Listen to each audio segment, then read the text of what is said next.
Cela fait des années que nos chemins se croisent sans se rencontrer jamais.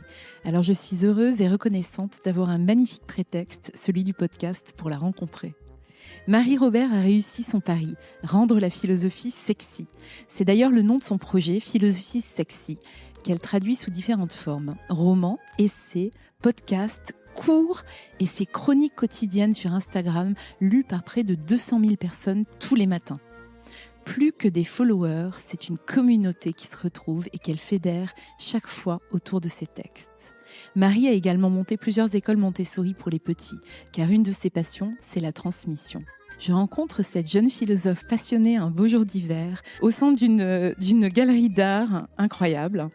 J'ai beau avoir beaucoup préparé cette conversation. Ce qui m'interpelle le plus quand je la rencontre, ce sont ses grands yeux pétillants de malice et sa passion. J'ai tant lu d'elle que j'ai l'impression de la connaître, mais je vais garder un vouvoiement respectueux pour vous inclure, chers auditeurs, à notre table. L'art de l'attention. Conversation avec Fanny Auger. Bonjour Marie. Bonjour Fanny. Alors j'ai des dizaines de questions pour vous, car votre travail et votre personnalité sont très riches, mais j'ai envie de relire avec vous votre œuvre à travers le prisme de l'attention.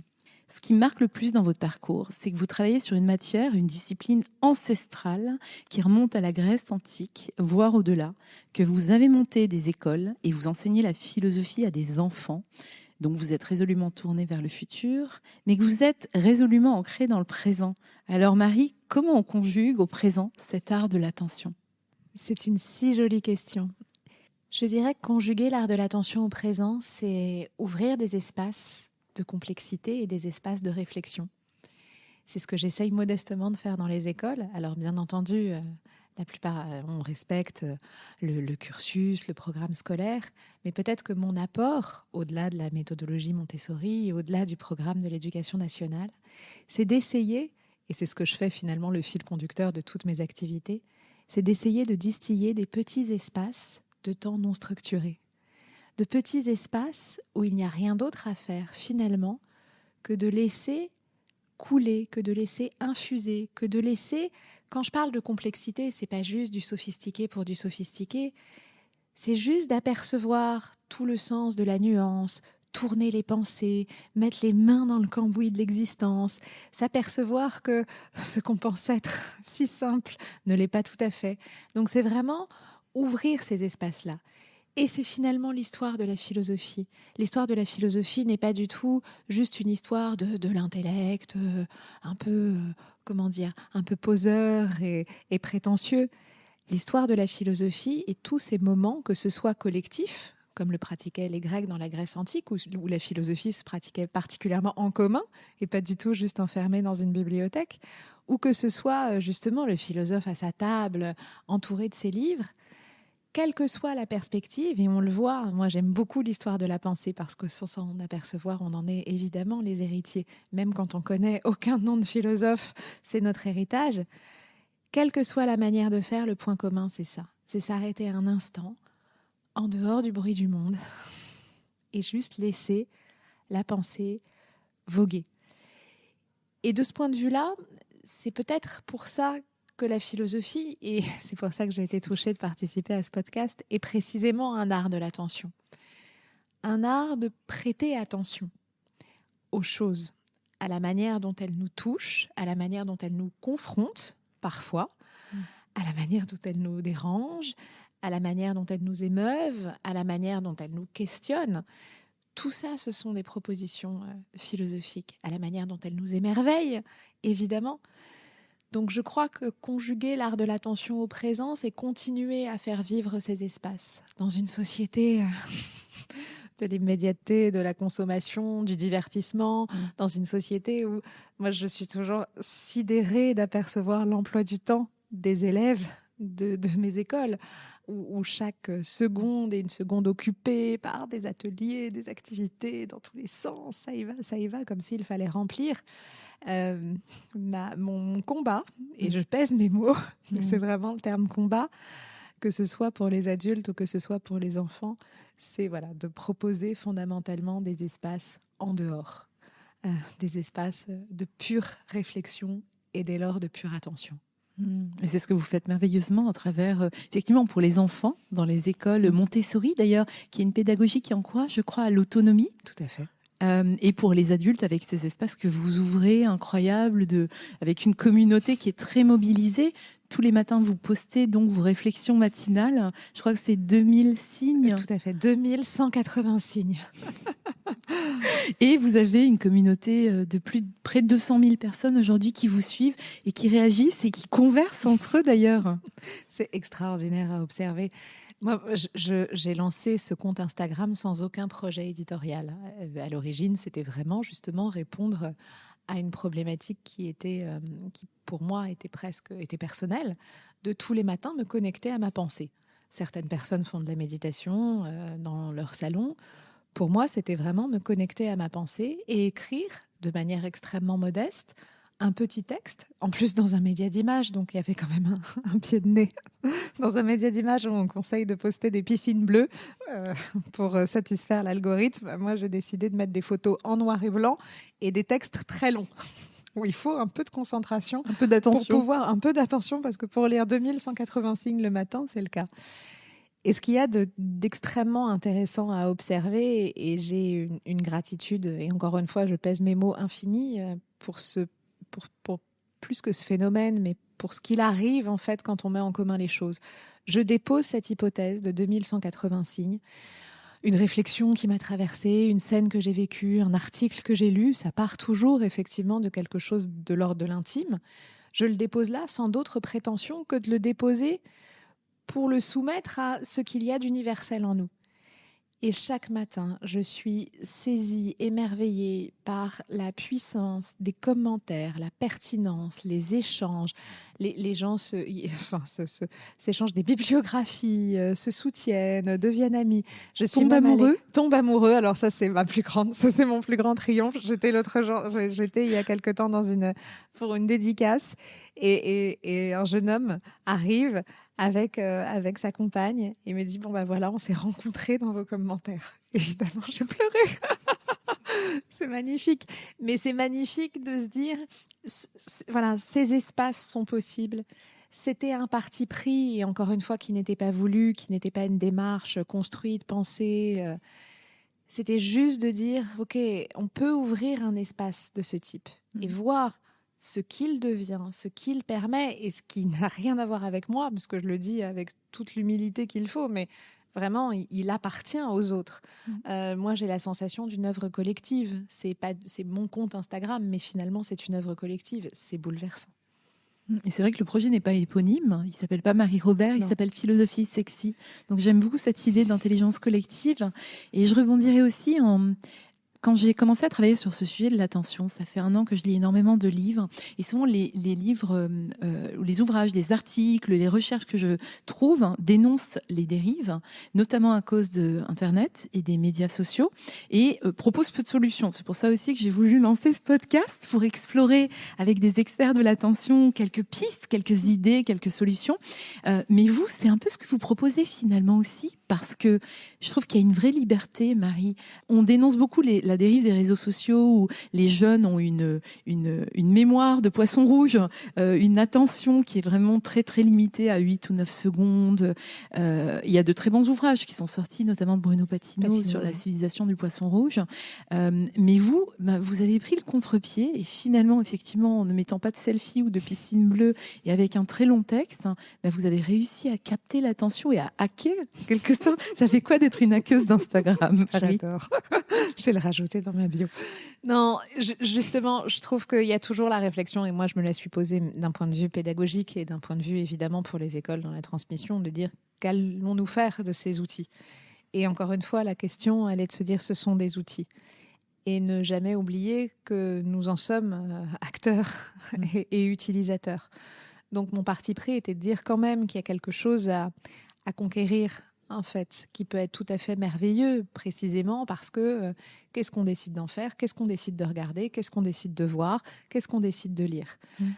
Je crois que dans la critique qu'on peut avoir, et encore une fois, je dis pédagogiquement, on se la pose beaucoup, parce qu'on en voit les dérives. Les dérives sont totalement existantes, c'est-à-dire, et croyez-moi, même chez des très jeunes enfants, et c'est saisissant. Donc les dérives sont existantes, mais ma question était de dire tout de même, on en a un usage qui peut être pertinent. On peut remettre de la conscience. Et la démarche était de mettre un peu de conscience en se disant, on peut aussi en faire un outil de partage, un outil de rencontre, un outil... Moi, j'ai appris tellement de choses sur Instagram.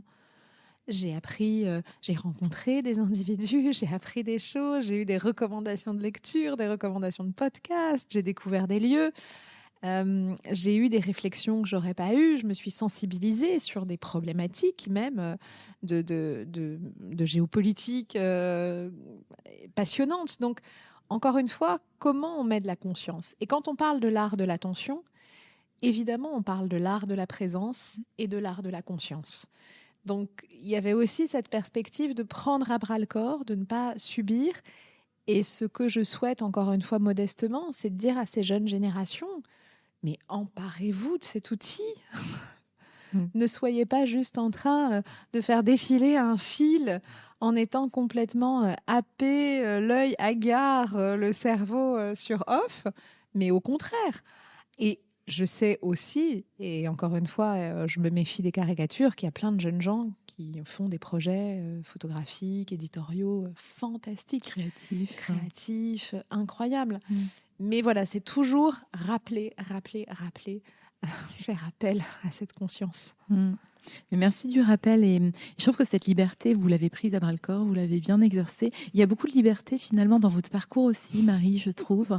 Vous avez commencé votre carrière, je crois, comme prof à la fac, il me semble, prof de philo. Tout à fait. Fait de très longues études de philosophie très poussées.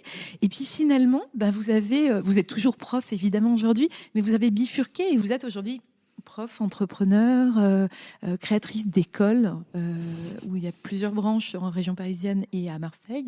Vous voulez nous parler un peu de cette liberté ? Comment vous avez réinventé en fait le métier presque de philosophe ?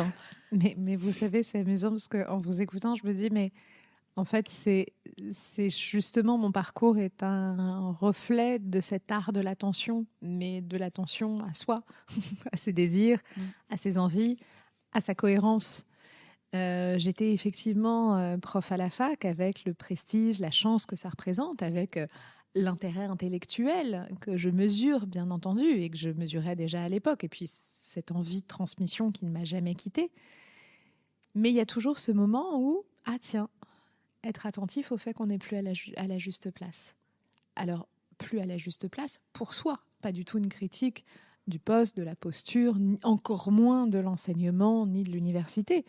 Mais juste ce moment où, tiens, je décroche. Et c'est pour ça que je dis que c'est une question d'attention. Ce moment où on met un peu moins, je parle de conscience, on met un peu moins de conscience dans les choses. On n'est plus tout à fait là. Et on l'a tous vécu. Dans mon premier roman, Le voyage de Pénélope, j'ai cette expression où je dis ce moment où il faut quitter son port d'attache. Bon, c'est tout le sujet, en fait. Ce moment où on n'est plus exactement là, plus tout à fait à sa place, plus en cohérence. C'est le moment où il faut partir. Et le principe, quand on quitte son port d'attache, c'est qu'on ne sait pas tout à fait où on va. Sinon, ce serait un peu simple. Et effectivement, par la suite, j'ai rencontré la pédagogie Montessori, qui a été une découverte intellectuelle sur une autre manière de transmettre, une autre manière d'envisager la pédagogie. Et ensuite, effectivement, par une rencontre, cette fois-ci, de la pédagogie conjuguée avec une rencontre amoureuse, puisque c'est comme ça que j'ai rencontré mon mari, j'ai épousé l'entrepreneuriat avec cet enjeu. Et encore une fois, il y a quelque chose de très lié à l'attention.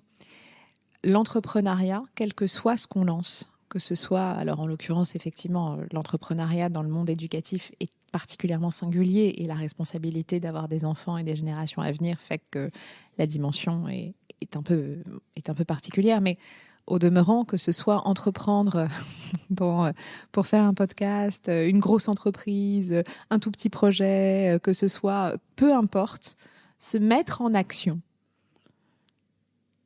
suppose qu'on mobilise son attention. Et c'est ça qui est fascinant. L'action, quand on lance, quand on crée, quand on se met en mouvement, quand on donne naissance à quelque chose, quelle que soit cette chose, on a besoin d'être présent. Et c'est ce qui m'a fascinée. j'ai fait des centaines d'erreurs parce qu'on ne devient pas ni manager ni responsable d'entreprise quand on a toujours été dans l'enseignement sans rien, bien entendu. Mais justement, toutes ces erreurs, toutes ces failles, tous ces gouffres m'ont tellement mobilisée, on ne peut pas être ailleurs.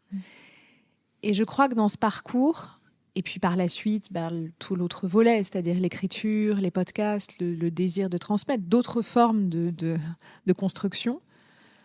Pourquoi je dis le fil conducteur est justement cet art de l'attention, parce que sans doute que c'est ce que je recherche fondamentalement. J'ai besoin d'être présente aux choses. Et parfois, pour être présente, il faut se mettre un petit peu en danger.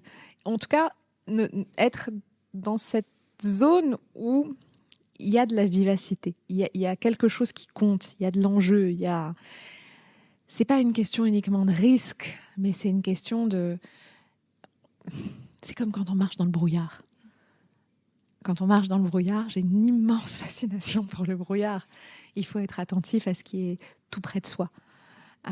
Et on a une attention aiguisée parce qu'on ne sait pas exactement où on met les pieds, ni quelle est cette forme qu'on aperçoit au loin. Donc on est extrêmement présent. Eh bien, je crois que ma manière de vivre, mais aussi l'entrepreneuriat en général, c'est quand même un peu cette histoire d'avancer dans le brouillard. Et ça me plaît beaucoup. Mais j'aime beaucoup l'idée du brouillard parce que dans le brouillard, on voit pas, mais on peut sentir. Totalement. On peut sentir avec son nez, on peut toucher, il y a tous les sens finalement qui sont exacerbés et c'est un peu ça l'aventure de l'entrepreneuriat notamment. Ouais. Alors, vous faites beaucoup de choses, on en a parlé. Effectivement, vous fédérez toute cette communauté sur les réseaux sociaux en partageant quelque chose du ressort de l'intime et en même temps qui est tellement universel. Et je pense que c'est pour ça que ça fédère autant aussi. Vos ouvrages, que ce soit des essais, des romans philosophiques, vos podcasts, vos cours, vos conférences et puis ces écoles, vous faites plein de choses. J'imagine que nos auditeurs, toutes celles et tous ceux qui nous écoutent, vous aussi, vous tournez dans votre petite roue de hamster parfois. On fait tous beaucoup de choses. Comment vous faites, Marie, pour... moi, ce qui me marque beaucoup chez vous, et je m'y attendais, mais je suis quand même épatée, en vous rencontrant, c'est cette attention que vous manifestez à travers tout ce que vous faites, mais aussi cette attention-là. Alors, vous n'avez pas le regard de Marie, mais voilà. Comment vous cultivez ça dans les petites et les grandes choses, justement ? Je crois que je vais vous répondre par quelque chose d'extrêmement métaphysique, voire psychanalytique. Quand je vous dis il faut que ça compte, en fait, j'ai une urgence, mais une urgence qui n'est pas une urgence justement d'accumulation ou de consommation. C'est une urgence de vivre pleinement les choses. Je ne sais pas, et c'est pour ça que je disais psychanalytique, je ne sais pas tout à fait d'où ça vient, ni à quoi ça répond. En tout cas, ça répond à quelque chose, ça c'est évident. Il y a toujours cet arrière-plan de c'est tellement miraculeux d'être en vie qu'il faut que chaque seconde, que chaque instant soit un instant signifiant. Moi, je suis une personne vraiment du matin. Je me lève très tôt, mais par plaisir, pas du tout par flagellation ni par effort, parce que j'ai un soulagement de l'aube. J'ai une joie de l'aube. Oh, tiens, j'ai encore la chance de vivre une journée. Et finalement, c'est cette manière de vivre, d'être en pleine présence dans tous les interstices de l'existence, être en pleine présence. Alors, c'est à la fois extraordinaire à vivre, c'est évidemment éreintant, mais je crois que c'est ça la démarche, c'est se coucher en ayant tellement... Je me couche en revanche très tôt. Oui, j'allais dire, à quelle heure vous vous levez ? Juste pour nos auditeurs. J'allais dire, je me lève à 5h, mais autant dire qu'il ne faut plus compter sur moi à 22h. Mais se coucher avec ce vécu, c'est vraiment ce que je recherche. C'est cette sensation à l'instant où je rentre dans mon lit de me dire « aujourd'hui, j'ai vécu ». Et ça me porte depuis toujours. C'est incroyable. Et cet amour de la transmission que je relie directement justement à cette urgence de vivre quelque part, même si je vous souhaite une très longue vie. Ça me rappelle les propos de Perla qui se lève aussi très tôt et je crois que vous la connaissez. Exactement, on s'est rencontrés dans un salon du livre. Et qui se lève également très tôt, qui a beaucoup de rituels. Vous pensez que ça, alors au-delà d'où ça vous vient, mais cet amour de la transmission que vous traduisez un peu de manière protéiforme à travers tout ce que vous faites, ça vous vient d'où et ça se traduit comment ? J'ai vraiment une passion pour la transmission depuis toujours, d'aussi loin que je m'en souvienne. Je me souviens que quand j'étais en maternelle ou en primaire, dès que j'apprenais quelque chose, ma satisfaction était le soir de rentrer et auprès de mes parents et de mon grand frère, de leur raconter tout ce que j'avais appris. Comme s'il fallait systématiquement que l'apprentissage circule. Donc, il y a une espèce encore une fois, d'urgence à attention. Il faut que ça tourne, il faut que ça serve, il faut que les choses puissent circuler entre les individus et que ça continue. J'ai une immense soif de connaissances, une soif de connaissances insatiable, mais qui est reliée à ce que je viens de dire. C'est une urgence de vivre, une urgence de connaître, une urgence de comprendre, très, très, très marquée. Mais c'est pas du tout une urgence uniquement solitaire. C'est me dire ce qui m'intéresse et ce qui est au cœur de mon travail. On parlait de communauté, mais ce qui m'intéresse, c'est le faire couple, le faire famille, le faire amitié, le faire société. C'est tenter modestement de dire on a quelque chose à vivre en commun. Et la transmission participe à ce en commun. Et non seulement ce en commun du temps présent, mais ce en commun de l'avenir, du jour où on ne sera plus là. Quand on travaille l'histoire de la pensée, il y a quelque chose de bouleversant d'imaginer qu'on peut travailler sur des textes millénaires. Il y a quelque chose de bouleversant quand on tombe sur des paragraphes qui nous précèdent de centaines, voire de milliers d'années. Donc, c'est toujours l'idée de dire comment on continue à faire vivre cette chaîne. Comment on va continuer à être artisan de cette transmission. Et ça me porte beaucoup. Est-ce que vous faites aussi à travers vos écoles? Vous voulez nous parler un petit peu de ces écoles Montessori? Oui, je crois que c'est un des projets les plus vertigineux, mais les plus passionnants que d'avoir des écoles. C'est porter une vision pédagogique. Moi, je viens de l'école de la République, de la maternelle au doctorat, donc j'y suis extrêmement attachée. Aujourd'hui, beaucoup d'enseignants sont en souffrance, beaucoup d'enfants sont en souffrance, beaucoup de familles sont en souffrance. Et pour moi, ouvrir des écoles privées, avec toute la problématique que ça peut représenter, évidemment, de faire des espaces privés, mais c'était plutôt de les concevoir comme des laboratoires pédagogiques.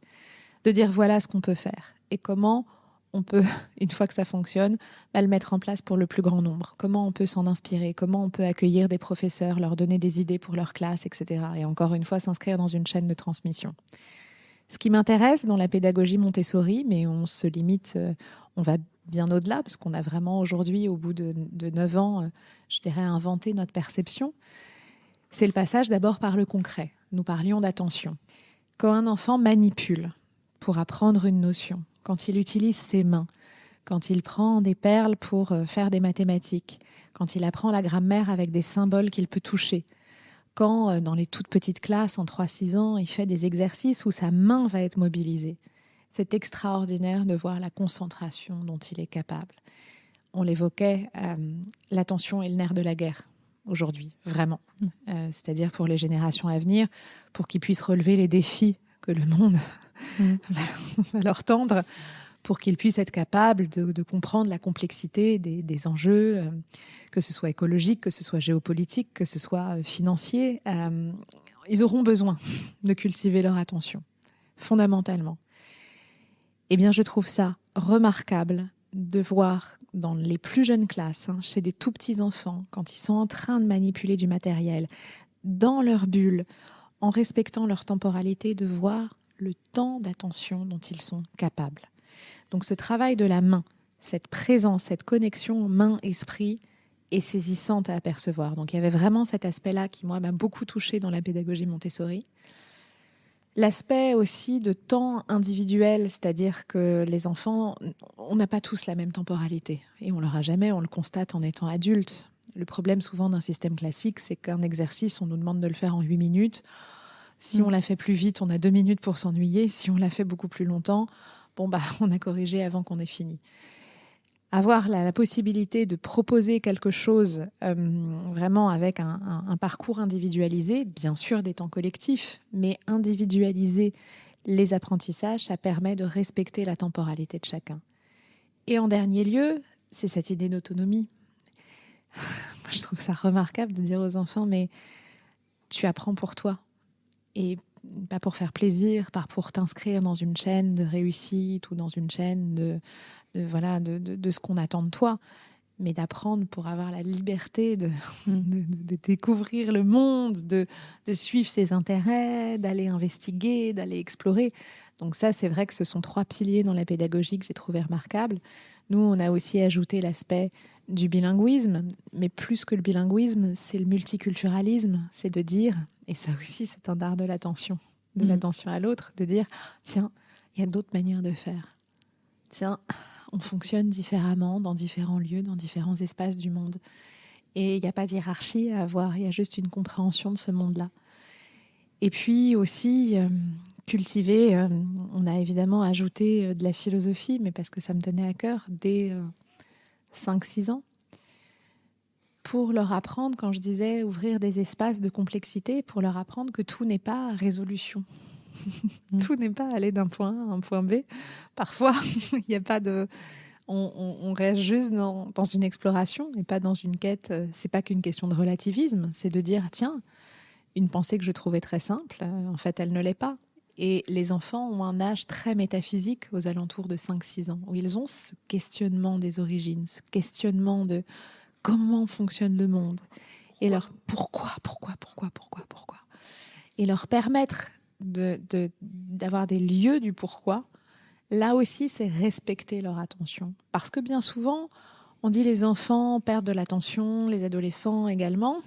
Certes, encore une fois, on l'a mentionné, les outils digitaux, la surstimulation fait que l'attention se dissipe.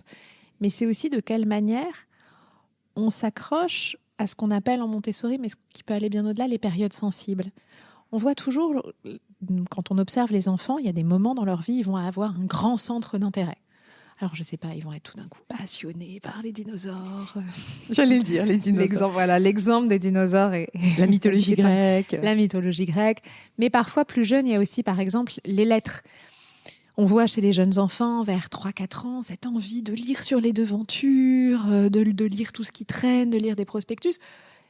C'est à ce moment-là qu'il faut saisir et répondre pleinement à cette période sensible et continuer à nourrir, à y aller à fond, quoi, pour qu'ils soient justement c'est là où on capte leur attention, c'est là où on arrive à satisfaire, et ils sont tout à fait capables quand on respecte leur période sensible et donc ce besoin à l'instant T. Et puis bien souvent les périodes sensibles ont changé. Chez les bébés, il y a la période sensible de l'ordonnancement, par exemple, où ils ont envie de tout mettre dans des boîtes, de tout classer, de tout. Mais allons-y. Et justement, et là on se rend compte qu'ils sont tout à fait capables d'être attentifs. Donc je dirais attention à ne pas confondre l'idée d'être dissipé et d'être absolument pas capable de concentration, et le fait que parfois, il faut accepter qu'on leur propose des choses, enfants et adolescents, qui sont extrêmement lointains par rapport à leurs préoccupations du moment. Donc je crois qu'il faut être un tout petit peu sensibilisé sur ce point. Et c'est une vraie attention aux enfants, à leurs besoins. Complètement. Très très beau. J'en viens à vous, Marie. Même si cette conversation pourrait durer des heures, parce que ça me parle, et je pense que ça parle à nos auditeurs aussi, qui sont certainement parents. Moi, je le suis pas, mais ça m'interpelle énormément. C'était pour revenir à vous, parce que j'avais envie de vous brancher sur la question des rituels et de la discipline, justement, dont vous parlez beaucoup. Je trouve que dans tout ce que vous faites, ça infuse évidemment ce rituel, ne serait-ce que j'allais dire se contraindre, mais en vous lisant, j'ai pas du tout l'impression que c'est une contrainte, mais c'est un très très beau rituel d'écrire ces 2180 signes tous les matins. Ça sert à quoi pour vous les rituels, et est-ce que vous en avez d'autres? Ça me tient debout, littéralement. Moi, les rituels sont indispensables à ma vie, à mon existence. Je suis justement très... je crois que ça se perçoit, que ça s'entend suffisamment. Métaphysiquement, c'est très chargé, très angoissé. Par cette espèce de désir d'intensité, de désir de vivre, de présence, parce qu'en arrière-plan, il y a une angoisse de la mort, pas seulement la mienne, mais ceux de mes proches, de l'existence. Donc, c'est très, très, très, très présent. Et puis de questionnement, de réflexion. Il y a le vertige aussi de la philosophie. Là, je le présente dans l'émerveillement et dans l'attention, mais il y a aussi ce vertige existentiel. Pourquoi y a-t-il quelque chose plutôt que rien ? On ne fait pas de philosophie quand on n'a pas quand même cette part un petit peu plus sombre tout de même de la réflexion du profonde, quel est le sens de tout ça. Et comme vous le disiez, l'autre aspect, c'est une vie riche et intense. Je ne m'en sortirais pas s'il n'y avait pas les rituels, qui, je trouve, sont des instants non seulement de repère, qui vont structurer la journée, mais sont des instants aussi de réconfort. Quoi qu'il arrive, quelle que soit la vie, en plus, moi, je me déplace aussi énormément. Je suis très, très, très nomade et ça répond à un besoin de découverte, d'exploration, de tout un tas de choses, et puis des choses très pragmatiques dans mon existence, puisque je dois circuler. Les rituels sont ce cadre, quoi qu'il advienne, quel que soit, et c'est vraiment 365 jours par an, je me lève à 5 heures du matin, quoi qu'il arrive. 365 jours par an, je poste à 7 heures mes 2180 signes sur Instagram, même le jour de mon accouchement. Donc, parce qu'il y a justement pas du tout cet effort. Je comprends qu'un auditeur peut se dire que c'est tout à fait névrotique, ça l'est sans doute, mais c'est pas de l'ordre de la contrainte. C'est vraiment de l'ordre du repère. C'est-à-dire, c'est de l'ordre, et c'est pour ça que j'insiste sur le mot repère, parce que là encore, dans l'éducation, je travaille beaucoup sur quel est le cadre dans toute l'incertitude de nos vies. Nos vies ne sont qu'incertitudes. Le temps scolaire est un temps mouvant. Il se passe toujours des choses qu'on n'a pas prévues. Il y a tellement d'aléas. La question qui me passionne, et que peut-être d'ailleurs je tends à vos auditeurs, c'est dans cette incertitude, dans ce temps mouvant, dans tout ce qui bouge, quel est notre cadre ? J'aime beaucoup l'idée du cadre comme le cadre de la bicyclette. C'est ce qui va permettre aux roues de tourner. Sans cadre, les roues, on ne sait pas trop où elles vont. Qu'est-ce qui nous tient ? Alors moi, c'est toute cette histoire du matin, de 5 heures du matin, d'écrire, de faire mon sport. Bon, voilà, j'ai des rituels du matin et du soir, mais parce que c'est une manière d'encadrer la journée, parce que ce sont 2 moments marquants pour moi. Il y en a plein d'autres. La question est de se dire, qu'est-ce qui nous permet de nous sentir justement pleinement là, quoi qu'il arrive. Et je crois qu'on connaît tous ces moments où on se sent happé, où on se sent dévoré. Flottant. Un peu sans encre. Je sais plus. Je sais, avec presque quelque chose d'identitaire. Je sais plus qui je suis. Je sais plus où je suis. Je sais pas ce que je suis en train de faire. Eh bien, je crois que quand on réfléchit vraiment à son cadre, et quand on s'y tient, et c'est pour ça que c'est pas juste de la discipline injonctive, c'est pas juste ajouter des injonctions parce qu'on a lu que telle ou telle chose faisait du bien, c'est se poser véritablement la question. Et on aura tous des rituels profondément différents.